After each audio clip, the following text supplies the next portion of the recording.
السلام عليكم ورحمه الله وبركاته. النهارده انا جاي اكلمك عن اغلى 5 لعيبه في الدوري المصري. خامسا امام عاشور. امام عاشور لعب في غزل المحله، لعب في حرس الحدود، ثم انتقل للزمالك، بعد كده احترف بره، بعد كده حصل كوبري جه الاهلي. امام عاشور عليه ضجه كبيره قوي الفتره الاخيره. ليه عليه ضجه كبيره قوي؟ لان امام عاشور لما كان بيلعب في الزمالك طلع شتم صالح سليم. صالح سليم ده الاب الروحي للنادي. في ناس كتير قوي من جماهير النادي الاهلي قال لك لا، ما ينفعش امام عاشور يغلط فيه صالح سليم، الاب الروحي للنادي. دي ناس ووجهه نظرها فوق دماغي.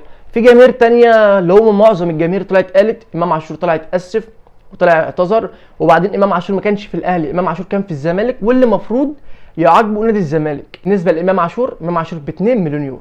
امام عاشور ده انا اول فيديو طلعت اتكلمت على الفيس، انا اول فيديو ليا كان على الفيس، طلعت قلت امام عاشور ده خساره في الدوري المصري. تاني فيديو بالظبط 4 لعيبه خساره في الدوري المصري، كان منهم امام عاشور وزيزو وحمدي فتحي وديانج، هم الاربعه. محمد الشناوي من ناشئين النادي الاهلي، لعب سنه مع النادي الاهلي، بعد كده طلع بقى ايه، خد له لفه كده في الدوريات المصريه، على الانتاج، على الطلائع، على المقاولون، اخد لفه كتيره كده، بعد كده رجع النادي الاهلي تاني.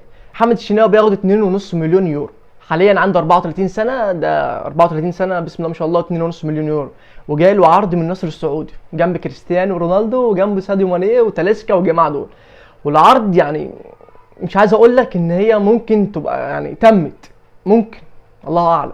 رقم 3 في لاعبين. اولا محمد عبد المنعم، حريف الكره المصريه، احسن مدافع في مصر بقاله سنتين، بسم الله ما شاء الله عليه في الدوري المصري، بسم الله ما شاء الله عليه في المنتخب، لعيب كورته نضيفه. ما شفتش لعيب بكواليتي محمد عبد المنعم، وذكائه، ولعيب راسي واثق من نفسه، وتحس ان هو كده والكره كده. والناس اللي تطلع تنتقده زي رضا عبعال او اي محلل كوره بيطلع ينتقده، فيها ايه لما يبقى هو كده والكره كده؟ ما هو لازم يبقى هو كده والكره كده، يعني انت عايز الكره كده وهو كده مثلا؟ انا مش فاهم.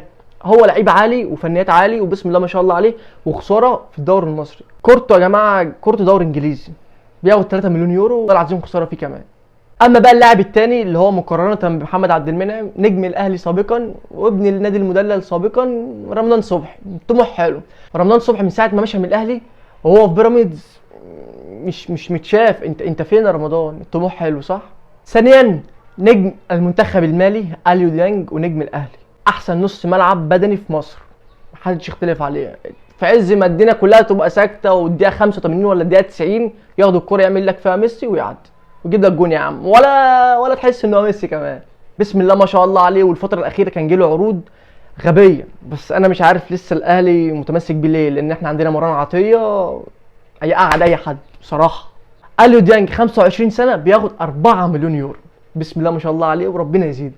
اولا احسن لعيب في الدوري المصري من سنتين احمد سيد زيزو، نجم منتخب مصر ونجم نادي الزمالك، ب5 مليون يورو. زيزو تنساش اللايك والسبسكرايب. عايز اقول لك بقى مين يستحق ومين ما يستحقش. بصراحه اللعيبه كلها تستحق الا واحد بس، واظن انت عارف. قول لي بقى في التعليقات مين اللي ما يستحقش. طموح حلو. سلام.